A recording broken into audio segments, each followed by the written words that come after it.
Olá, boa noite.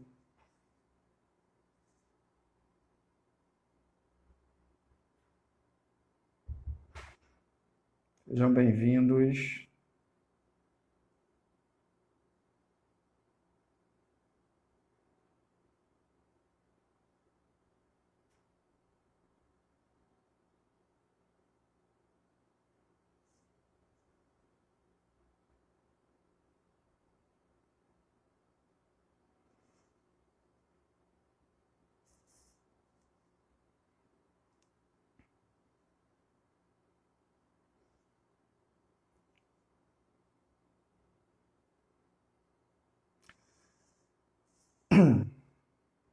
Esperando a galera acabar de chegar.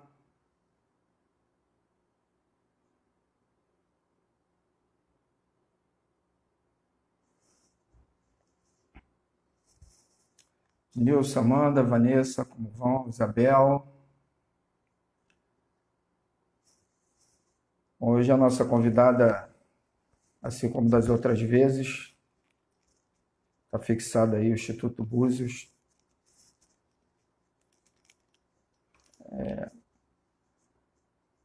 Cidade que ela representa. Vamos aguardar a chegada dela aí, inclusive. O pessoal está chegando devagar. Boa noite.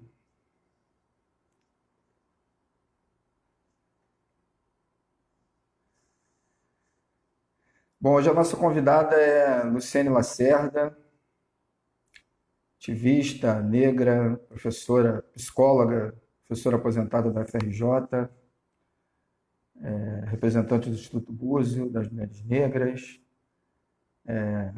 ativista do movimento 21 Dias contra o Racismo. Enfim, acho que teremos mais uma excelente conversa aí pela frente. Não sei se ela já chegou por aqui, eu acho que não ainda. Juliana, Jô, tudo bem?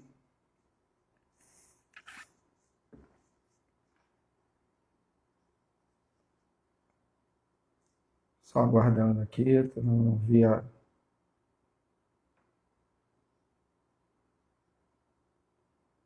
presença dela. Minha irmã acabou de chegar aí também. Tudo bom, Regiane?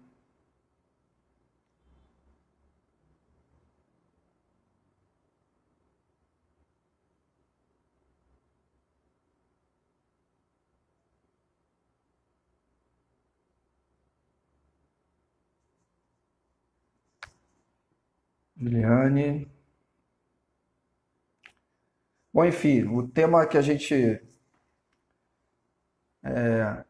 vai conversar hoje, quer dizer, essa é a nossa terceira conversa, né?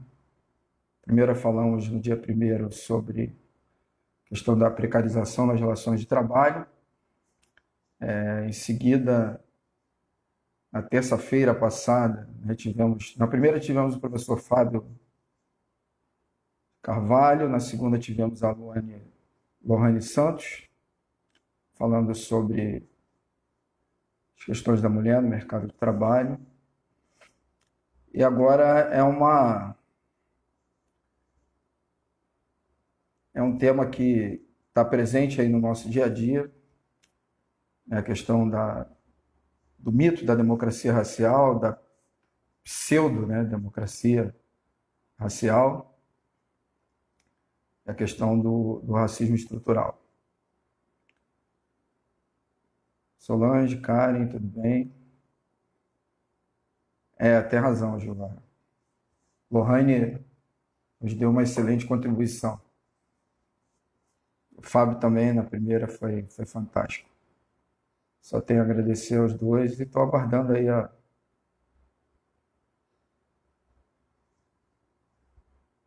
Sênia Lacfuri, tudo bem?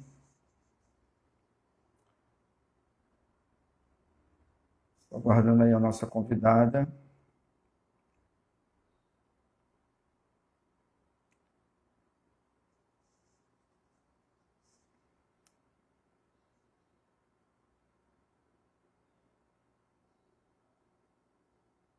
Olá, Ana, boa noite. Bom, enquanto ela não chega, eu vou dando início aqui. Vou introduzindo aqui o tema e quando ela chegar. Opa, acabou de entrar.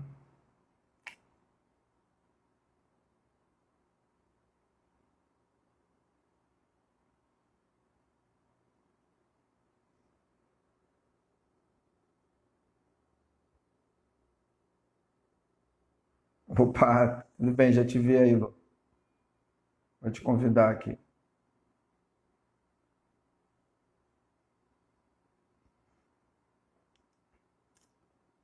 Sabe que a gente vai.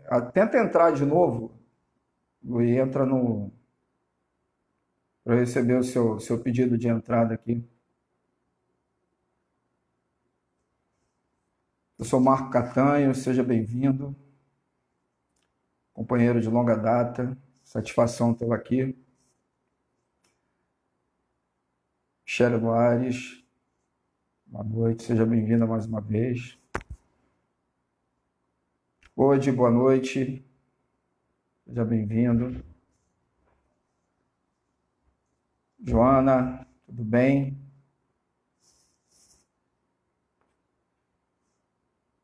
Lá que a gente vai aprendendo a lidar com esse processo aqui, mas eu já vou convidá-lo.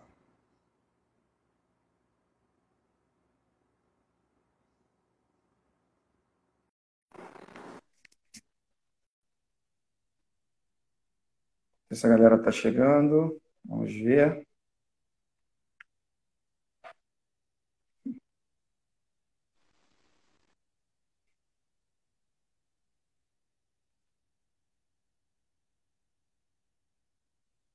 Eu acho que a internet, como sempre, nos deixando, ela está chegando aí, gente.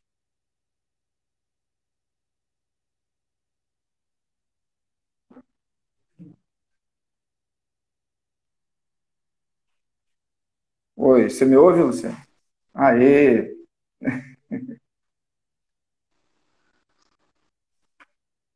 Já te vejo, não te ouço ainda. Sim,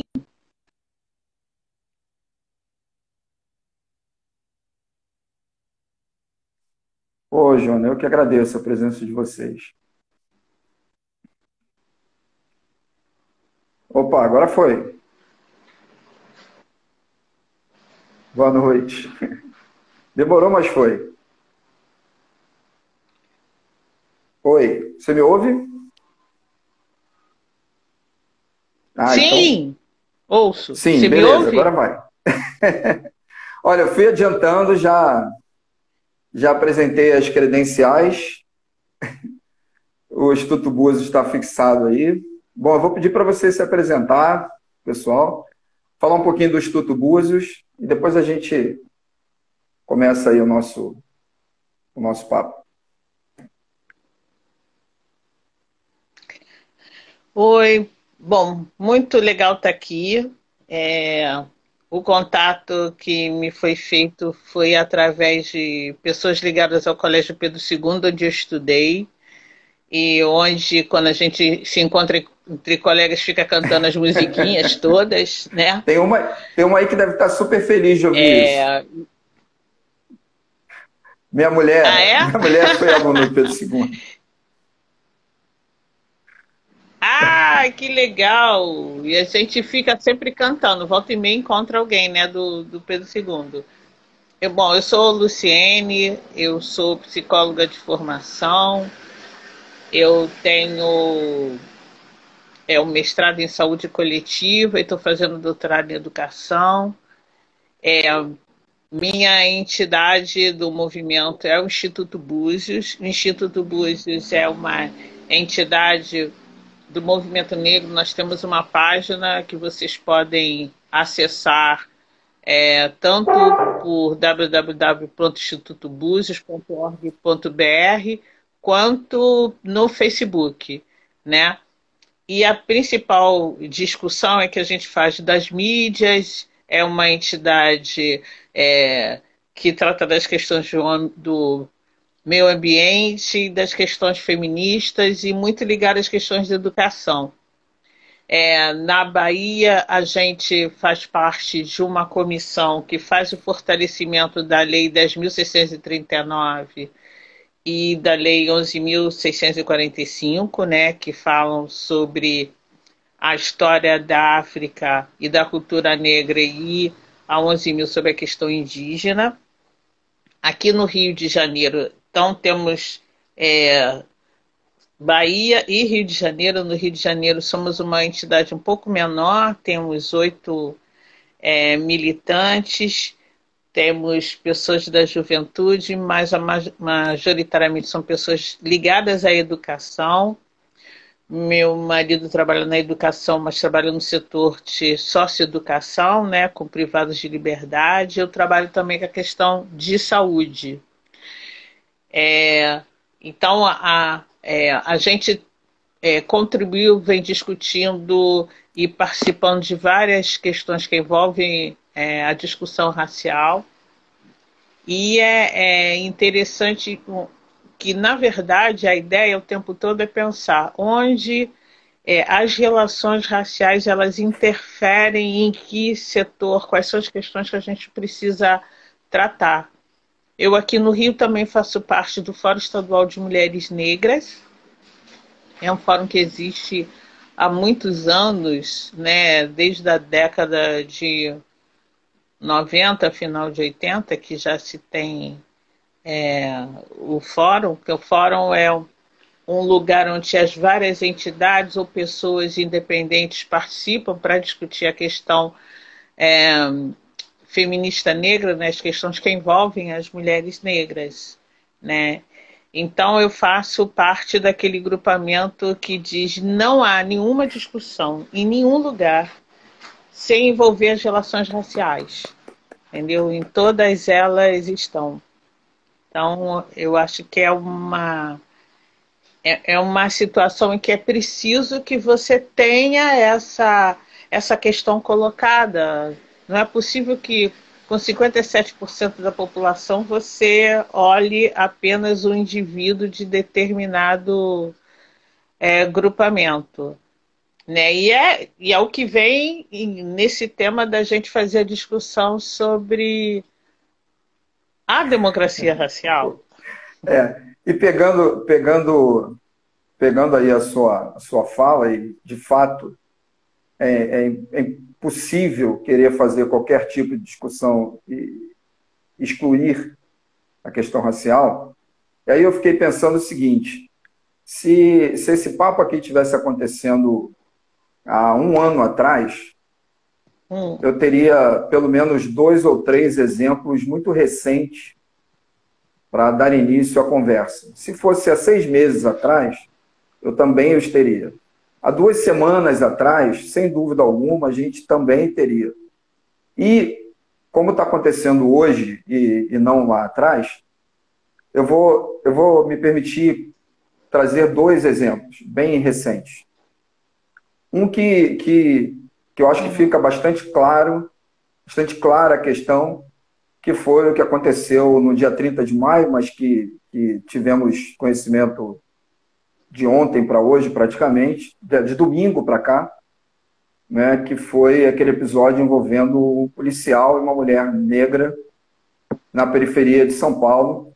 Eu acho que hoje, acho que todo mundo já viu e reviu aquelas imagens, e fica bastante clara que, primeiro, aquilo não é por acaso, né, aquilo não é de hoje, aquele tipo de postura é corriqueira. O que mudou em relação a essas pessoas da periferia, o que mudou em relação às pessoas negras e pobres, é que hoje é possível filmar e produzir algum tipo de denúncia.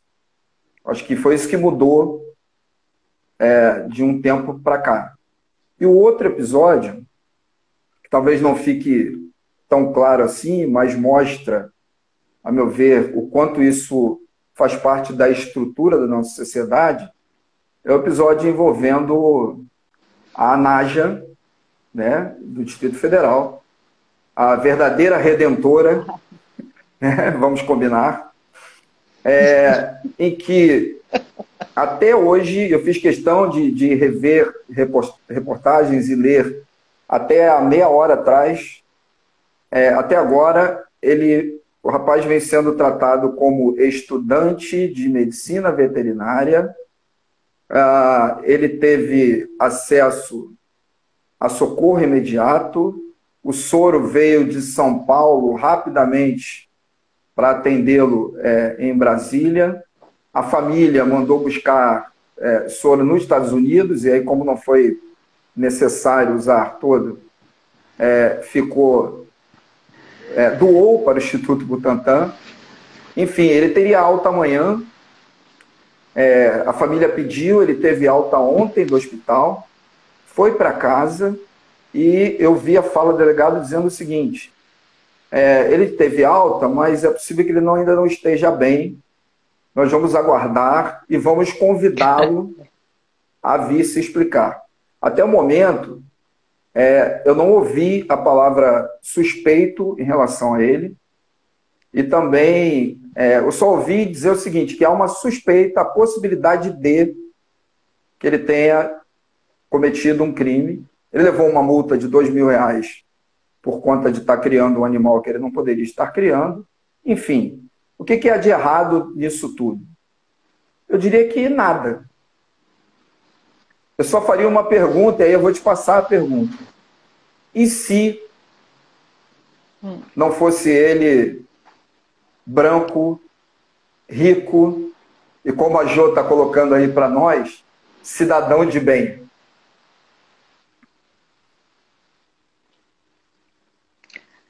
Então, mas usando essa mesma comparação que você fez, lembrando que a mulher que teve a perna quebrada, que foi pisoteada no pescoço, ela foi levada ao hospital. Saiu de lá direto para a prisão e dormiu na prisão. Entendeu? Então, além de tudo, olha a forma de como essas coisas se dão. Eu também ouvi uma outra coisa, que na verdade a melhor defensora do meio ambiente foi a Nádia, não foi o ministro, né?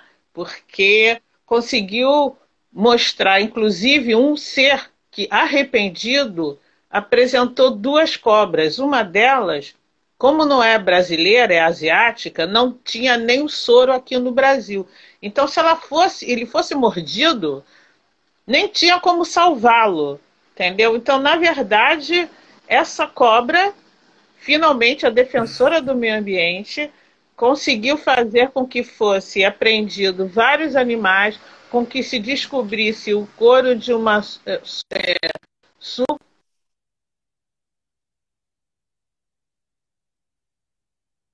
falhando um pouquinho aqui para mim. moeda.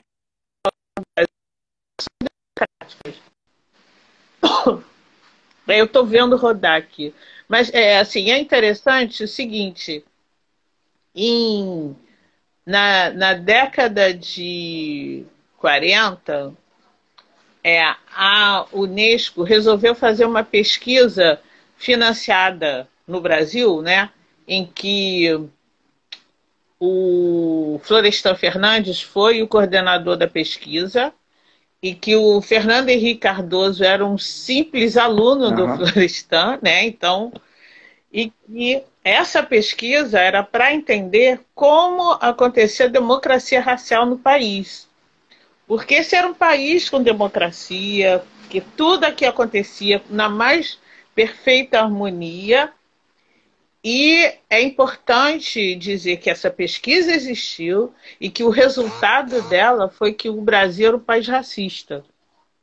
Então, mesmo essa pesquisa, só que volta e meia, essas questões voltam, né, para colocar, não, aqui é um país democrático, e a frase que mais nos mobiliza é aquela, não, eu tenho até um amigo negro, eu tenho até um parente negro, eu tenho a minha família, que é muito da justificativa também que vários fraudadores de cota utilizam, né?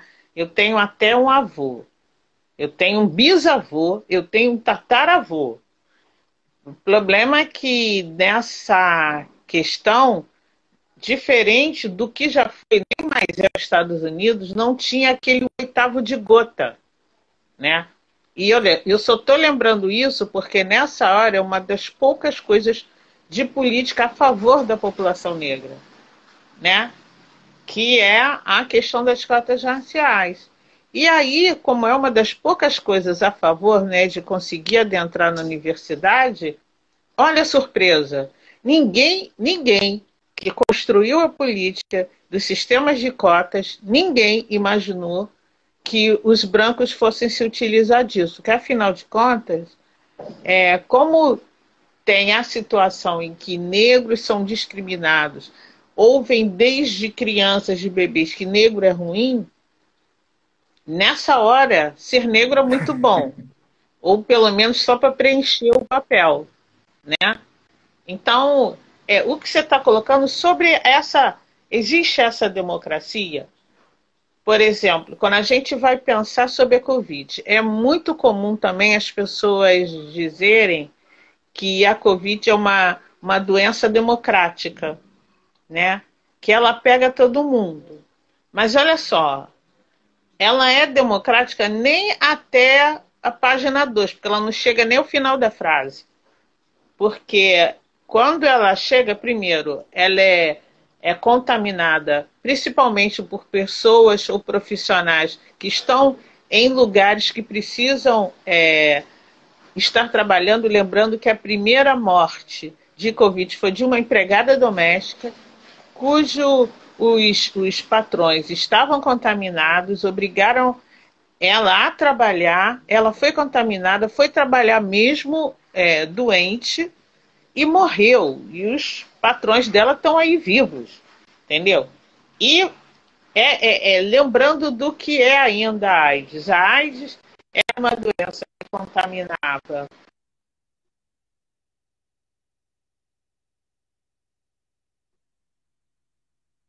Eu acho. Oi?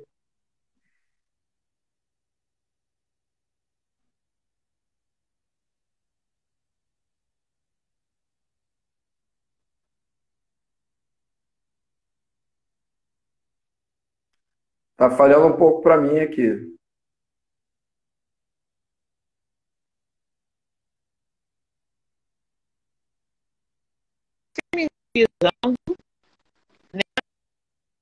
Tá falhando aqui para Crescendo. gente. Eu acho que Então, para esse...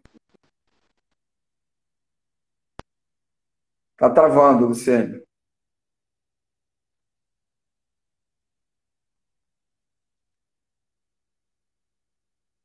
Não, eu acho que tenta chegar um pouco mais próximo. Acho que mais próximo estava. Acho que quando você se afasta um pouco falha. A sua voz sumiu.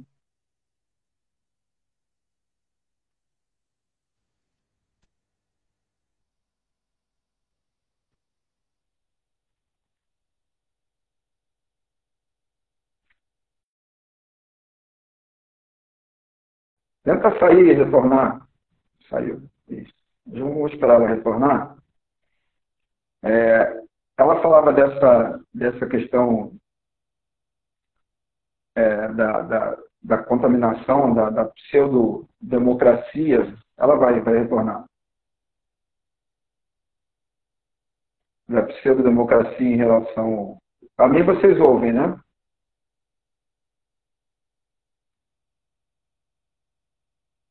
Conseguem me ouvir bem? Estão me vendo bem?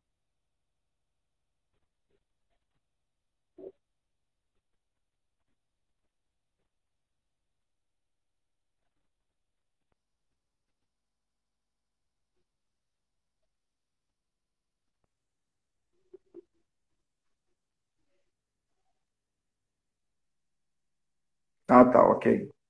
Estou aguardando alguém me dar um retorno aí. Vou esperar que ela volte. Mas vou aproveitar para dizer o seguinte: não está ruim também? Ai, meu Deus. Justo hoje estão nos boicotando, é isso mesmo? Gente, eu vou fazer o seguinte, então. Eu vou. Ela voltou. Vamos lá.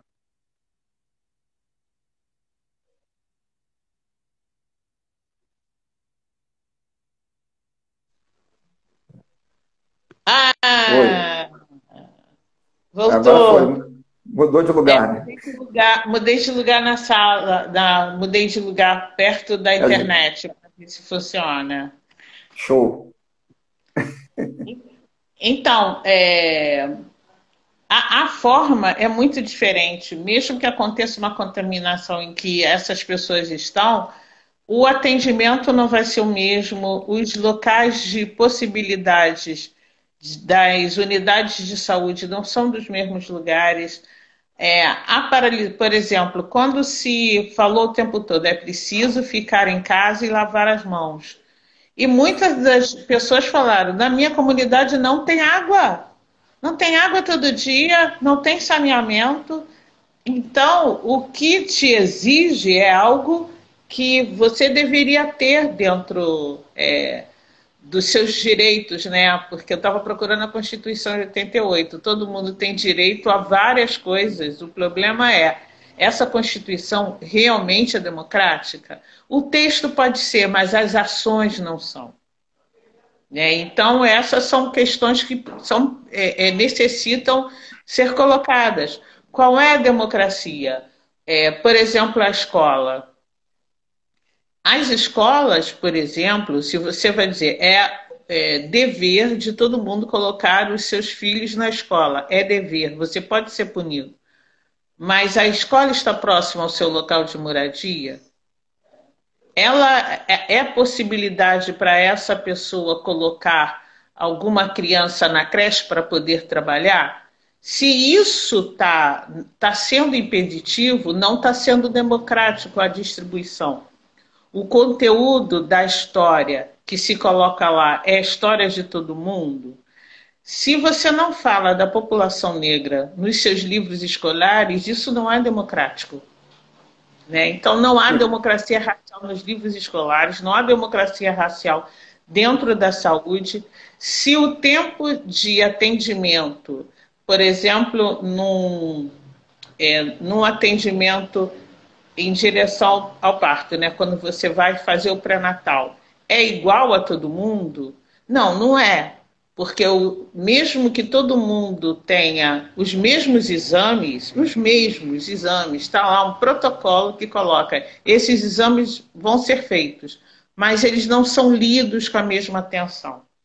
Né? Então, vários casos já chegaram da ONU, na OEA, reclamação mostrando que a forma que é tratada a população negra é diferente da forma para a população branca, de mulheres, a forma. Veja só, aqui as instituições da medicina proibiram, e o governo também, proibiram a palavra violência obstétrica. É a mesma coisa daquele jornalista que escreveu um livro dizendo que não há racismo porque não existe raça. Veja. Nessa hora não existe. Exato, nessa hora não existe. E pensando o seguinte, raça é raça humana, é verdade. Mas, primeiro, quem alcunhou essa terminologia foram brancos que queriam diferenciar que população era essa, né? Então já há uma diferença sobre tratamento, né? Mas a questão racial é colocada verdadeiramente da forma sociológica, por exemplo. Teve uma vez que teve um professor do lugar que eu trabalhava, que ele foi me perguntar se eu pesquisava sobre cachorro e zebra. Eu olhei para ele e falei, não estou entendendo. Ele, não, mas você não pesquisa sobre dromedário e hipopótamo? Eu falei, desculpa, eu não estou entendendo. Aí ele me falou, mas você não pesquisa sobre raça? Aí olhei para ele, respirei fundo e falei, então, raça pode ser chamada raça humana, mas é uma questão sociológica, porque quando a gente vai dividir as pessoas ou fazer as políticas, a gente coloca quem tem mais determinada doença ou de determinado lugar. Fiquei fazendo toda uma explicação, até uma hora que eu cheguei para ele e falei, olha só, tem uma amiga, a Lúcia Xavier, que ela diz que quem entende mesmo de raça é porteiro e policial, porque pesquisador e professor não entende, não sabe o que é. Ele nunca mais me perguntou sobre isso, entendeu? Então, acho que ele entendeu qual era a dinâmica, até porque ele é muito... Desculpe. É muito ruim quando um profissional que trabalha com a saúde não entende esses processos, ou não quer entender esses processos, ou prefere ficar nos privilégios da ação e da ciência. Porque se a gente for pensar a ciência também não é isenta disso, né? Quando foi construída a Faculdade de Medicina, tanto lá na Bahia quanto aqui, né, na chegada da família da realeza de Portugal, né, fugindo lá de Napoleão, quando veio para cá, em 1988, e foi formar isso, a ideia lá é que havia uma diferença séria e que havia uma tendência, se juntou à Faculdade de Medicina e à Faculdade de Direito, para dizer que as populações negras eram pessoas que tinham tendências à loucura, tendências ao crime, né? E aqui no Rio, a ideia não se juntou tanto o direito com a medicina, mas a ideia é que este era um país sem futuro, porque havia um número muito grande de negros e indígenas, né? E que isso não poderia produzir uma situação que não haveria uma nação em progresso. Então, dá para ver que... Oi.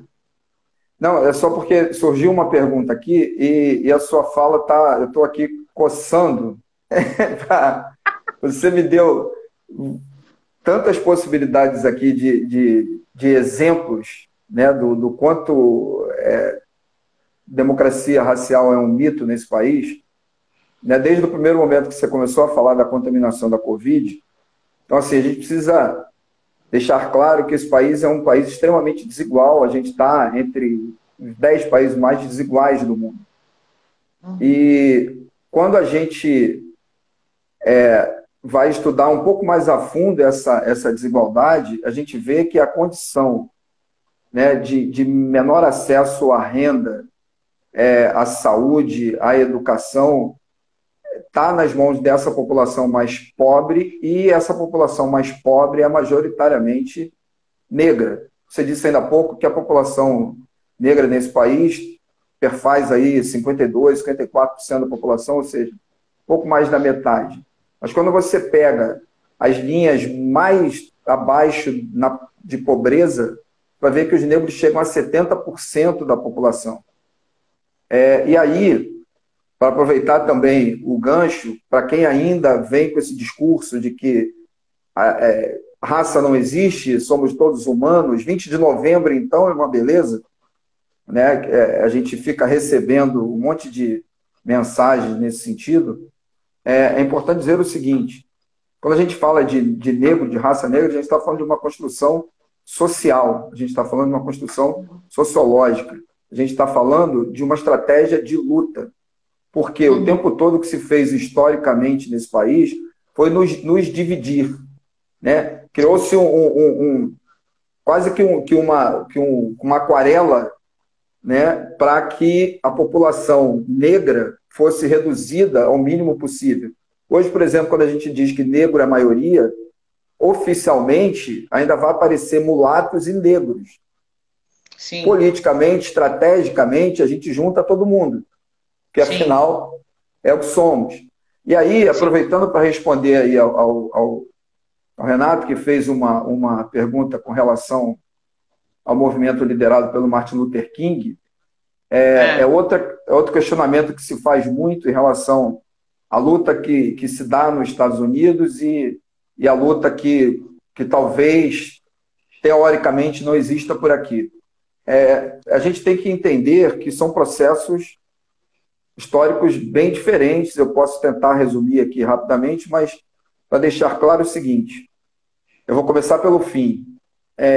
O processo de racismo aqui é tão sutil, é tão bem engendrado, está tão presente, né, no nosso cotidiano, que a gente mal o percebe. E aí, para muita gente, é difícil entender quando a gente grita, né, quando a gente levanta e diz que sim, que a gente vive um processo de racismo estrutural. Racismo não é só aquela agressão direta, como foi o pé no pescoço da mulher. A gente está presente numa situação de racismo quando se é branco e se chega num determinado local, né, o famoso teste do pescoço, olha para o lado, né, e não vê nenhum representante desses que são a maioria da população desse país, né? Boa parte dessa população branca é incapaz de perceber que há aí uma questão clara de racismo estrutural. Da mesma forma, como aconteceu, aliás, ontem mesmo, numa transmissão lá ao vivo do segundo homem lá do Ministério da Saúde, um dos militares lá envolvidos com o Ministério da Saúde, em que ele chama a atenção do garçom por ele ter passado por trás e aparecer no vídeo. E deu para ver claramente, né, que era o garçom. E naquela reunião ministerial, né, que deu toda aquela polêmica aí recente, o único negro ali presente era justamente o garçom.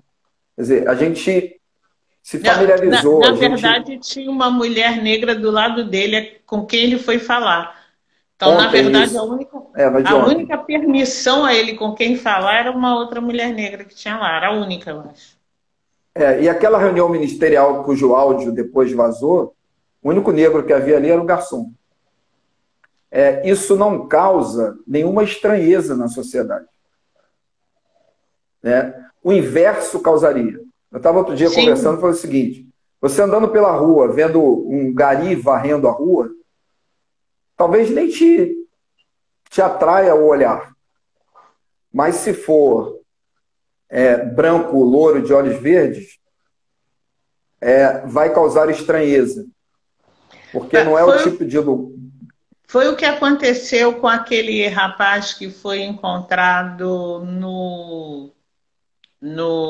em São Paulo, na Cracolândia.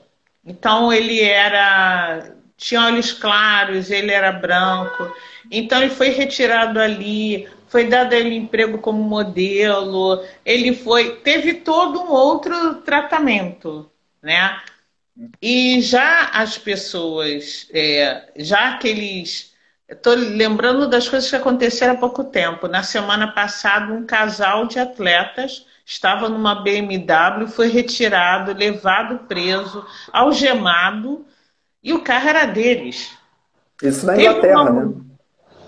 O carro era dela, que eles eram um casal. Mas teve uma mulher negra que ela foi parada num carro de luxo, e aí ela dizia assim: não, mas o carro é meu, eu sou dona de uma empresa, tal. Ela ficou internada no hospital psiquiátrico durante pelo menos uma semana, até acreditarem que a palavra dela era verdadeira. Entendeu? Assim, colocada num sanatório. Porque, como assim? Então, essas questões do valor, de quem é, de quem vai, na verdade, um dos lugares mais, uma das situações mais interessantes que frutificou foi quando colocaram no Twitter assim: a pauta é racismo. E tinham 5 jornalistas todos brancos. Aquilo foi demais, porque chamou tanto a atenção que a própria Globo News chamou duas repórteres e teve no dia seguinte um dia da em pauta só com o tema racial.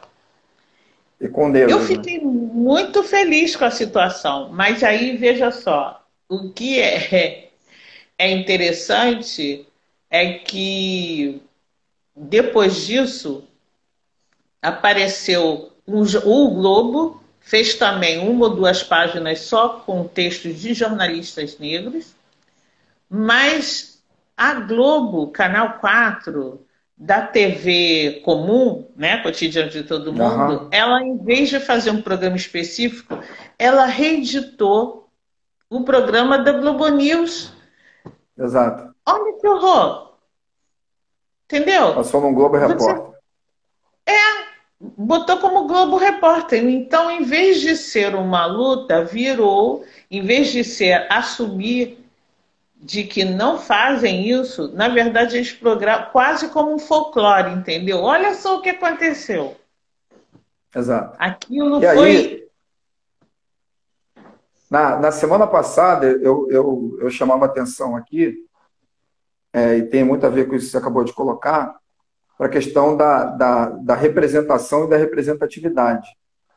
Quer dizer, é bacana a gente ver, né, ainda que seja depois de muita pressão, né, a presença ali de repórteres e comentaristas negros, mas eles precisam estar pautando também. Por exemplo, eu quero ver um jovem negro envolvido numa situação semelhante a essa da Naja e ser tratado como jovem, como estudante, até que se prove algo de fato a respeito. Se é que ele estivesse vivo, né, depois, se é que fossem procurar o antídoto. Exatamente. E aí, voltando aqui para tentar responder aí ao Renato, a questão do Martin Luther King, quando a gente pega a luta dos negros nos Estados Unidos, lembrando que lá, diferente do que acontece aqui, os negros são minoria absoluta, historicamente, se a gente pegar ali rapidamente a derrota do Sul na Guerra de Secessão, se abre uma série de ações e pautadas em leis discriminatórias em relação à população negra. Os Estados Unidos foi o único país do mundo que chegou ao extremo, né, de colocar na lei, né, que uma gota de sangue, quer dizer, qualquer sujeito, né, com uma gota de sangue negro era considerado negro e seria discriminado em função disso. Então, ali, historicamente, está às claras, é explícito, o que permitiu que a minoria, de alguma forma, se organizasse e lutasse contra esse processo. Aqui, essa luta, essa organização sempre existiu, historicamente sempre existiu. Né? Se a gente voltar lá atrás, no movimento negro unificado, no início dos anos 30, dos anos 40, com Abdias do Nascimento, com uma série, Lélia Gonzalez, enfim. O MNU... Negra. Frente Negra. O MNU foi década de 70. É isso, década de 70, a Frente Negra, lá com Abdias. Enfim, a gente sempre teve essa luta, só que aqui é tão disfarçado, tão sutil, e a cada vez que a gente levanta essas questões, e elas estão aí o tempo inteiro nos rodeando, quem é negro nesse país não esquece nunca, né, desse racismo estrutural, a gente é taxado de alarmista, né, até mesmo de violentos, como se, historicamente, fossem os negros os violentos. Não tenho nenhuma referência histórica de povos negros escravizando outros povos, submetendo à violência, proibindo por lei que estudasse, aprovando logo após, no caso brasileiro,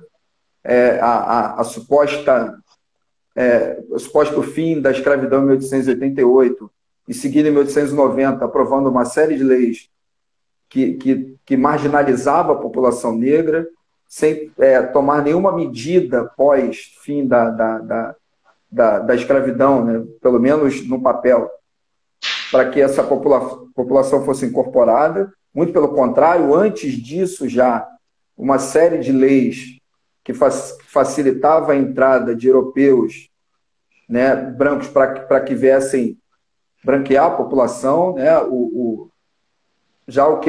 Na década de 20, né, já se debatiam aí os que defendiam o processo de miscigenação, só que eles entendiam, né, que esse processo de miscigenação faria com que a raça superior, aí eles falavam de raça, né, fosse suplantar a inferior. Então, com 100 anos, o Brasil seria predominantemente branco, e aí sim teríamos uma nação próspera, né?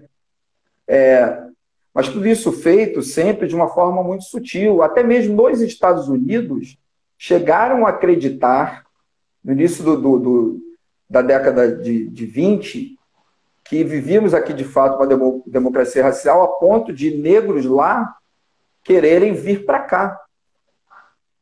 E aí, quando se percebeu essa movimentação, e que houve um movimento aqui de barrar a entrada desses negros, é que eles começaram a entender que o processo não era bem esse. E aí veio anos 30 com Gilberto Freire, e essa discussão que você citou nos anos 40, em que se concluiu o óbvio, né, que esse país é, sim, extremamente racista, só que eu vejo como racismo dos mais estratégicos, dos mais inteligentes, que a gente conseguiu fazer ecoar aqui o movimento pelo fim do apartheid na África do Sul. Isso se refletiu aqui no Brasil. Nós lutamos, né, pelo fim do apartheid na África do Sul, e até hoje há quem negue o racismo nesse país. Você vê o quão eficiente é esse processo. Eu estou vendo aqui que entrou a Núbia. A Núbia é uma professora lá da UESB, que tem um livro fantástico sobre o movimento de mulheres negras, né? O movimento do feminismo negro. Bom, um beijo para ela que tá aí. Mas é interessante porque a CRI também criou uma lógica de quando teve a Revolução no Haiti, né? Então, qualquer movimento que refletisse a questão, o questionamento ou movimentação contra o racismo era visto como haitianismo. Então, tinha uma política contra, né? Tinha um medo grande daquele momento de ter algum tipo de influência, né? Então, além de tudo, tinha muito isso daqui.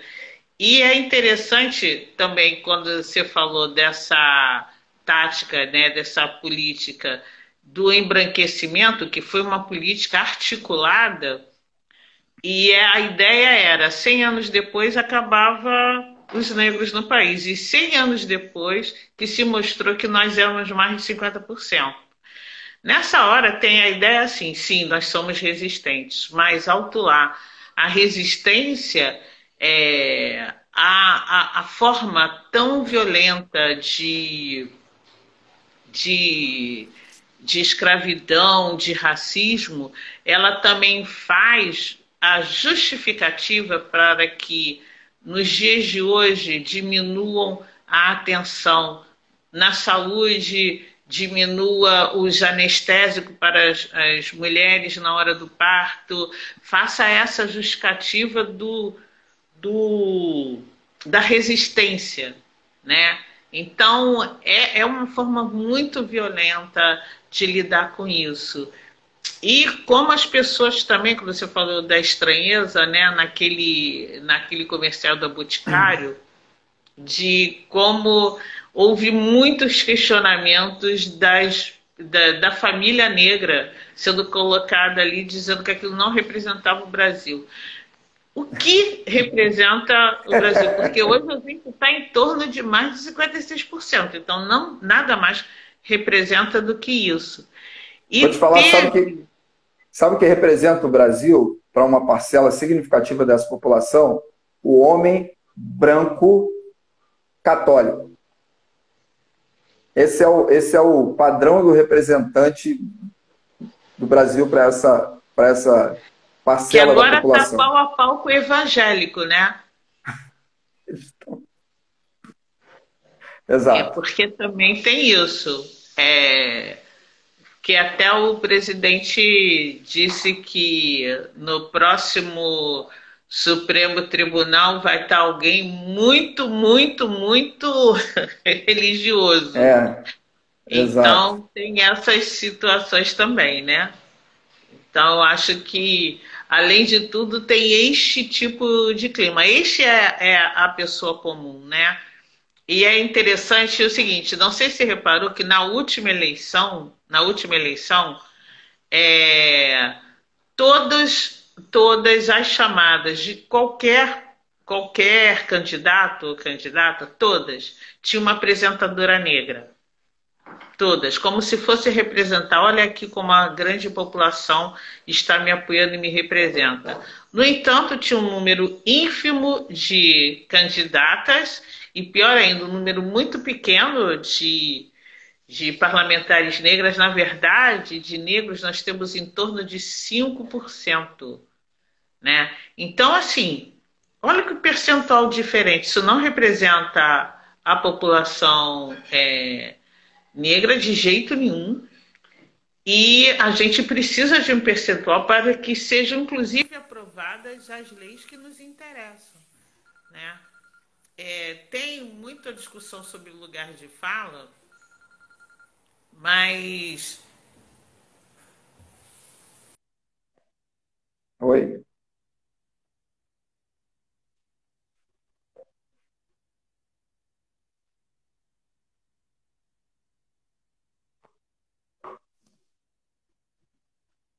a ligação apertei o botão errado, desculpa. Tranquilo.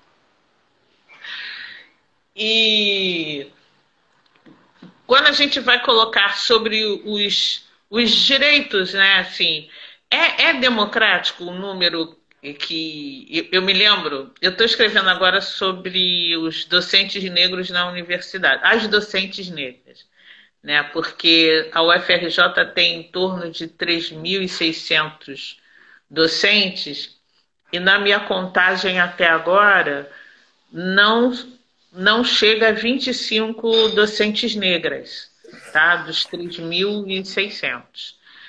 É, então, me chamou muita atenção, antes de eu discutir, uma aluna negra da universidade escrevendo no Facebook o que foi para ela olhar uma docente negra quando ela chegou na sala de aula. Ela falava assim: estava eu já pensando o que vai ser essa minha professora branca, como sempre, não vai discutir os temas que eu quero, não vai fazer. E ela já se lamentando. Ela disse que quando ouviu a voz e levantou o rosto, ela ficou tão emocionada porque viu pela primeira vez em todo o curso uma docente negra. Aqui eu estudei, trabalhei, estou fazendo meu pós na UFRJ, né? É assim, é quase que nem o Pedro II, não sai de mim. E no curso de medicina, por exemplo, não curso de medicina, mas assim, a faculdade de medicina tem 4 cursos: medicina, teoria ocupacional, teoria não, terapia ocupacional, fonoaudiologia e fisioterapia. Tem 4 cursos. Sabe quantos docentes negros tem nos 4 cursos da Faculdade de Medicina, a maior faculdade federal do país? Uma, na terapia ocupacional. Uma. Então, você imagina nos cursos, porque nas fraudes das cotas, que eu também participo da comissão de heteroidentificação, né? Então, os maiores números de denúncias de fraude são na medicina e no direito, né? Mas olha só, Fraude, então, como é um curso muito disputado, há fraude sobre isso. E quando esse aluno chega lá, discutir sobre por exemplo, uma política integral da população negra. É uma política aprovada em 2006, só foi pelo Conselho Nacional de Saúde, só foi aprovada pelo Ministério da Saúde 3 anos depois, em 2009, né? E foi quando também foi aprovada no município do Rio, mas até hoje a gente faz uma campanha, inclusive com ganho jurídico, do quesito cor ser preenchido. Mesmo na situação de Covid, que a gente sabe que a maior parte das pessoas são negras, as que estão morrendo, as que estão contaminadas, né? É, a gente sabe, mesmo assim, só 50% é preenchido. Só 50% do quesito cor é preenchido. Então, imagina quando isso finalmente for preenchido. Então, há uma campanha do Comitê Técnico da População Negra do Estado e do município para esse preenchimento. Então, mesmo a gente tendo esse número, e pior, teve uma vez que eu fui dar aula numa turma de medicina e um aluno me perguntou, mas para que preencher o quesito cor? É importante? Aí eu perguntei para ela, como é que se faz política pública? Ela falando com dados. Ah, tá, entendi. Aí eu perguntei, mas vocês perguntam qual é a cor ou raça das pessoas? Vocês preenchem? E a maioria disse que preenchia, para minha surpresa. E eu fiquei bem feliz que preenchiam. Mas aí eu perguntei, e quem é que preenche? Aí houve um silêncio, até que uma das alunas falou assim: sei o que é? É que nós temos uma professora, e eu conheço a professora porque eu trabalhei com ela. Nós temos uma professora que ela diz que é constrangedor perguntar qual é a cor e raça da pessoa. Aí eu perguntei para eles: vem cá, vocês, quando vão fazer uma entrevista, né, Deixa preencher. eu, deixa eu te falar, eu acho que o nosso horário está estourando. E até tem aquele esquema de 1 hora, a gente pode voltar? Tudo bem, galera? Vocês voltam aqui conosco? E aí tem umas perguntas aqui que surgiram, umas afirmações. Dani, tudo bem? Eu vou encerrar e aí a gente retorna, tá bom? Tá bom.